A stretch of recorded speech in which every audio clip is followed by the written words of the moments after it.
This week we're talking about persuasion and campaigns.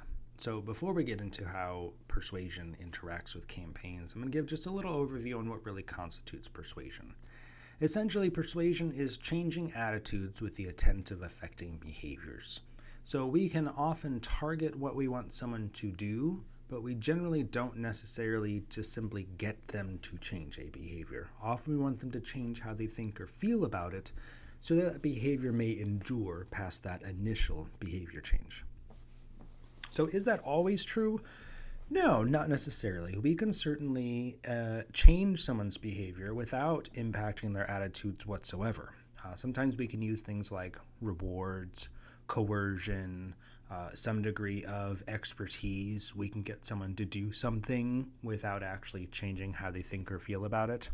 I often refer to that as the Taco Bell route of persuasion, that you may eat Taco Bell and then feel terrible afterwards, and then all of a sudden a circumstances arise where you're hungry, it's late, and you have a few bucks, and there you are back at Taco Bell. So did you change your attitude? No, but did you go ahead with that behavior anyway? Yes.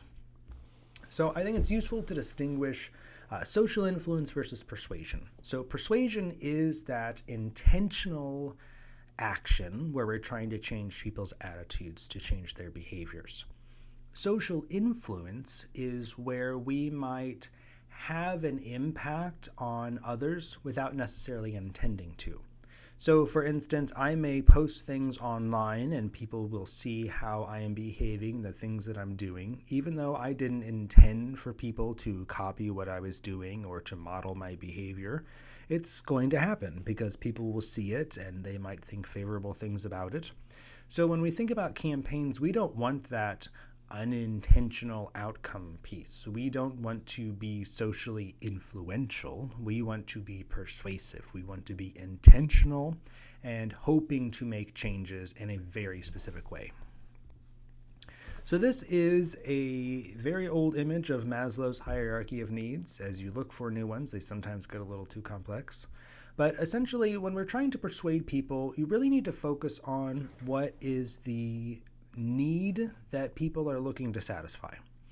So at the bottom of the triangle, you have physiological needs, need for water, food, shelter, clothing, really kind of basic being alive. Then you have security needs, protecting your family and your society against hunger and violence, and then love and belonging, esteem needs, and all the way up to self-actualization. So if your goal in a campaign is to try to reach a population to build their esteem, you want them to feel good about themselves so they have a degree of self-dignity and self-respect. But you're talking to a community of people who really have a love and belonging need, or have a security need, or a basic need for food, water, and shelter. It doesn't matter how good your esteem message and intentions are. They're not worried about esteem. They're worried about, where am I sleeping tonight? Where's my next meal coming from? If that's what you need to tackle, then you need to work at the most fundamental level that people need. So you need to meet their needs where they are, not just where you think they ought to be. Now, sometimes these needs can be real. Sometimes they can be perceived.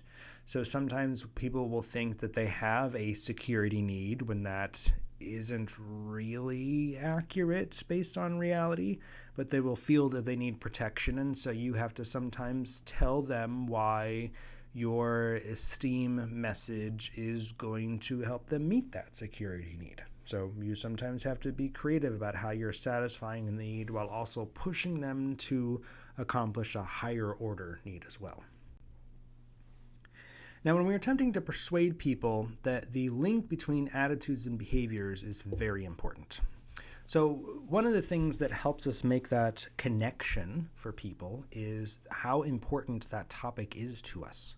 So if we don't think a topic matters, we're not going to make that leap between changing how I think and feel about it to actually acting on it.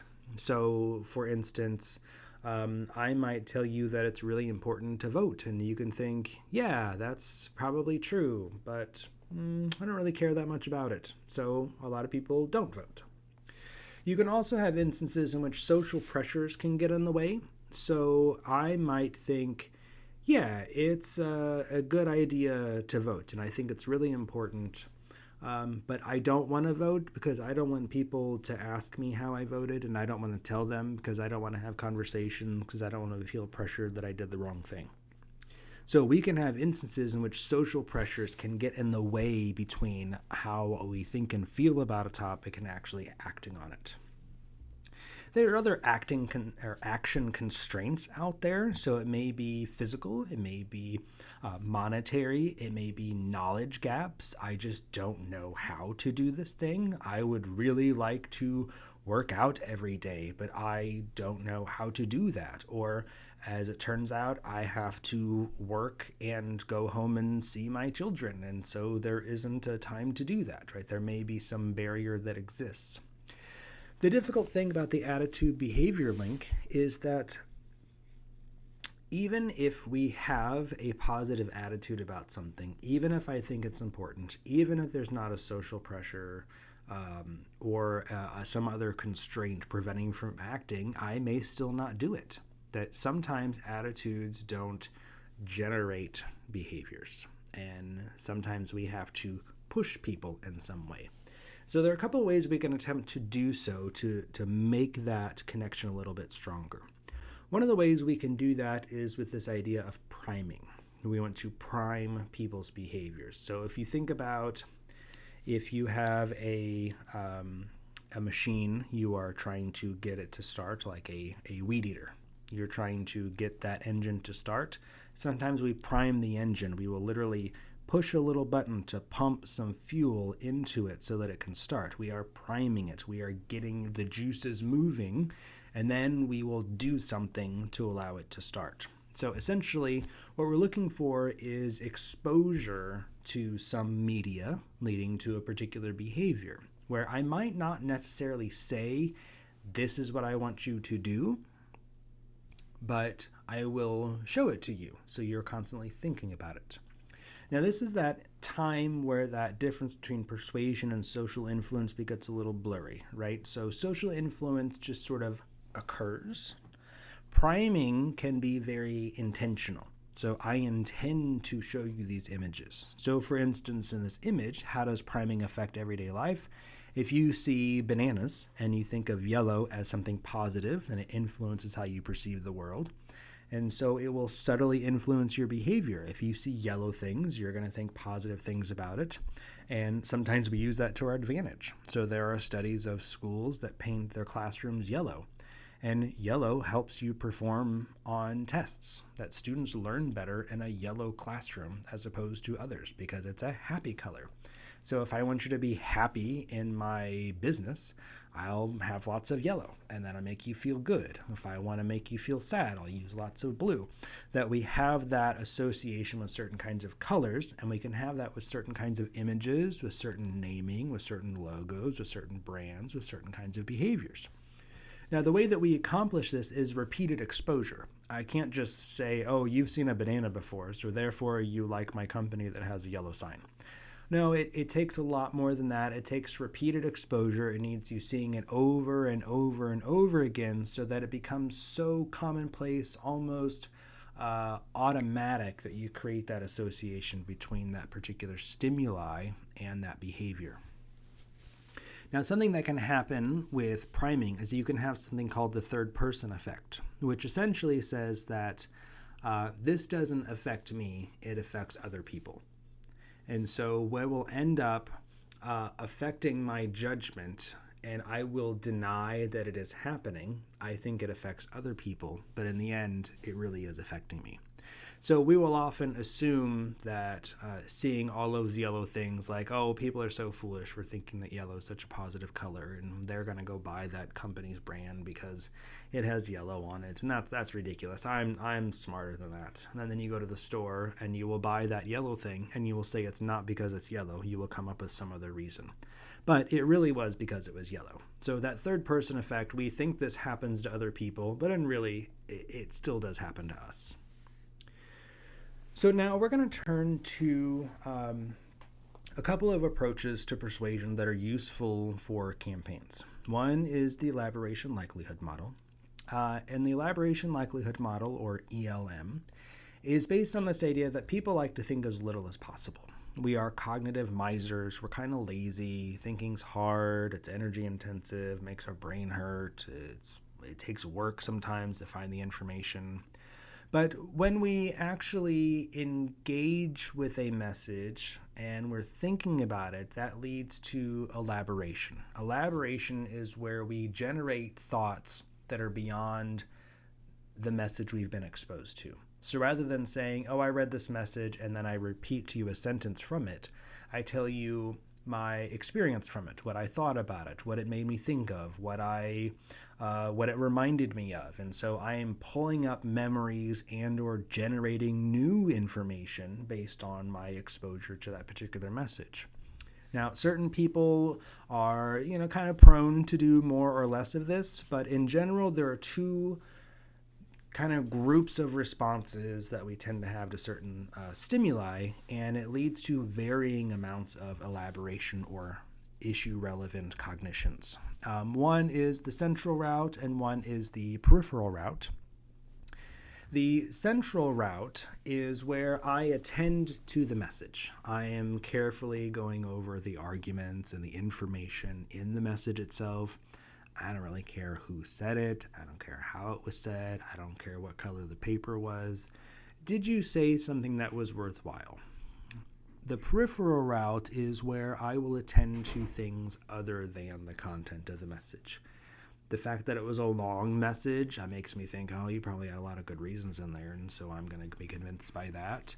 Or why would I buy that brand of watch versus another brand of watch? Well, my favorite athlete wears this brand, and I think that's going to be good enough. So sometimes it has nothing to do with the message, and sometimes it's only about the message. But in either case, I can be persuaded because I will have some reason. That reason may be that I evaluated your message and I found it persuasive. It may be that I have this sort of shortcut or this rule that I have. I like people who are smart. You look and sound smart, and so I believe what you're saying, and so I will do it, regardless of what you actually said. Now, how do we decide the route that people go on? Well, one thing that determines the route that we choose is just simply how intelligent we are. People who like to think are probably going to spend more time thinking. They're going to engage in the central route a little bit more than others. And people that are kind of lazy, they like shortcuts, are going to go for the peripheral route because it doesn't require a lot of work. Another is involvement. And involvement is simply how relevant do I think this topic is to me. So if I'm asking you to buy a coffee, which coffee you're going to buy from which store may not matter very much. It may be that you simply, I've heard that brand more over the other brand. I'm going to go with the one that I know just because that feels like you don't really care, right? It doesn't matter that much.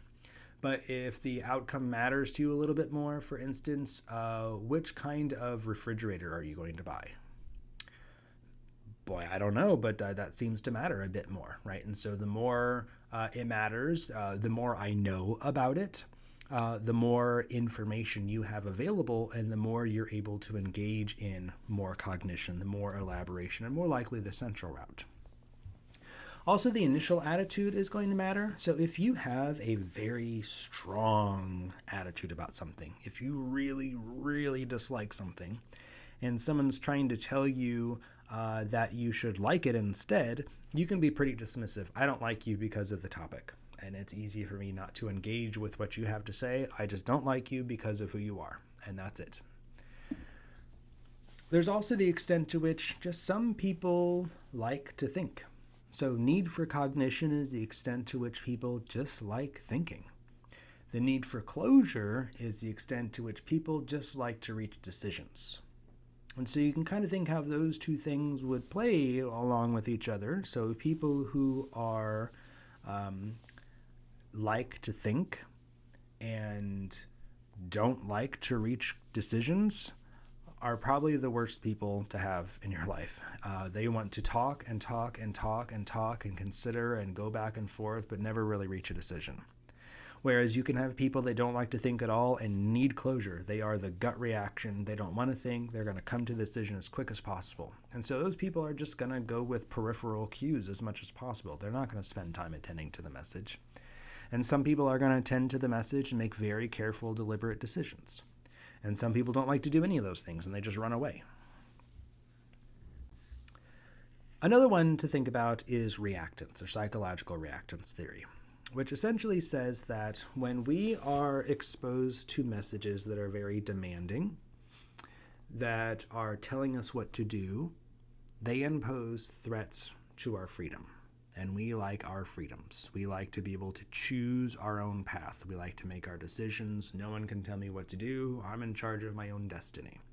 And as soon as you start making persuasive messages, you are imposing upon that. You are telling them what to do, and what you are telling them to do isn't what they were already doing. And so therefore they're likely to push back on it, even at something that you wanted them to do.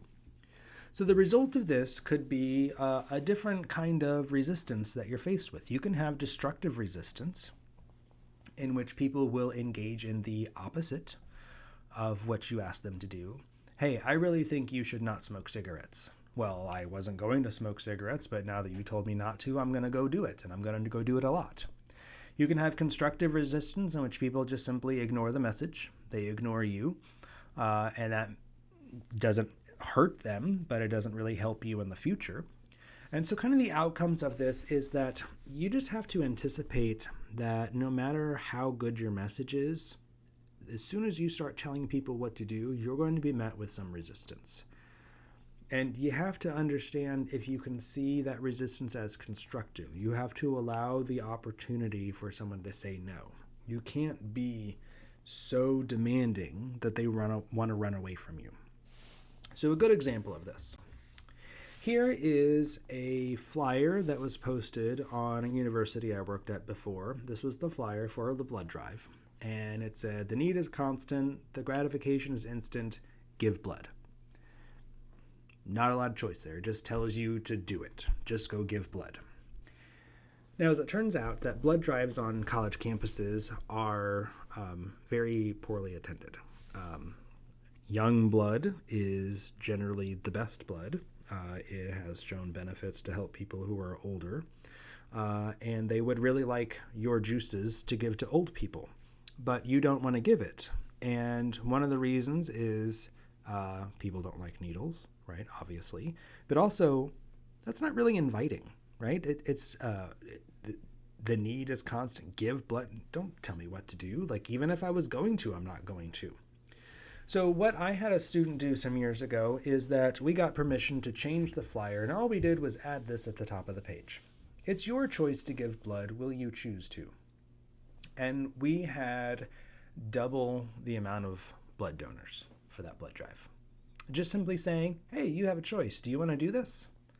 Even though it still said give blood, but people realized they had a choice and they were more likely to do it. Now, one of the last things I want to show you is actually from a previous textbook, but I still think this matrix of input and output variables is useful. Because when we think about what is the outcome of persuasion in a campaign, all of the things that we think about that goes into communication on the left-hand side here of input factors are still there. You still have the source, you still have the message, you still have the channel and the receiver and the destination. What is it you're hoping to happen, right? It's the outcome. All of that stuff obviously has to be taken into account. Who's saying it? What did you say? How did you transmit it? Who's receiving it? What are you asking them to do? But the output steps are numerous, and we often think it's just we say it and then they agree or they don't. When in reality, there's a long list of things that can happen, and people can stop at any point depending on what you say. So you need them to see it. They need to pay attention to it. They have to be interested in it, and then they have to understand what you say, and then they have to kind of think about it, and then they have to be able to see how I can do this, and then I have to actually change my attitude, and then I have to remember that change, and I have to retrieve that information when the opportunity arises, actually act on it, afterwards realize, oh, I really liked that outcome, and so I'm going to strengthen that association between the attitude and the behavior, and ideally, I'm going to go tell other people about it. If I did such a great job of convincing you to do something, you're going to be singing the praises of this recommendation I gave you to everyone else, and that would be ideal. So when we think about what we hope to happen, we may realistically only be able to get so far down that list. I may only want people to learn a relevant skill. Whether they can actually use it or not may be the next phase of the campaign. I can't expect with one set of messages to do all of this.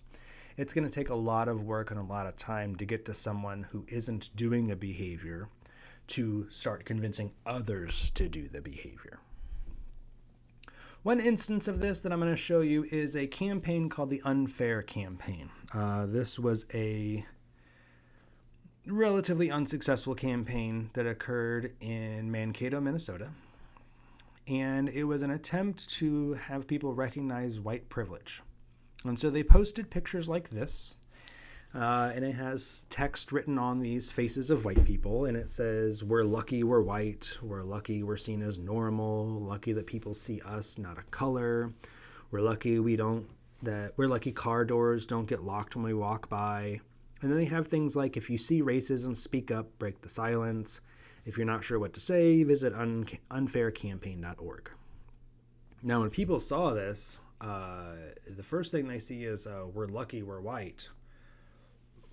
Excuse me? Right? This did not get the campaign message they hoped to have happen, because if you go back to our matrix here and you think about what are the first steps, you need people to tune into it and they need to actually comprehend what it's saying. If I read the thing that's biggest on her forehead, I don't think about how, oh yeah, you're right, this is something that happens, and I'm going to keep reading. It just says, we're lucky we're white. Like, who are these people, right? These white supremacists, when in reality, what they're trying to combat is the opposite, right? They're trying to call out when white people receive privileges that others don't. So this was intended for a town that was predominantly white to make sure they weren't treating someone who wasn't in the majority race differently and to call out injustice. But just the way it was presented, it didn't satisfy that. So the channel mattered, the message mattered. How they went about actually producing this information didn't result in the outcomes that they hoped it would.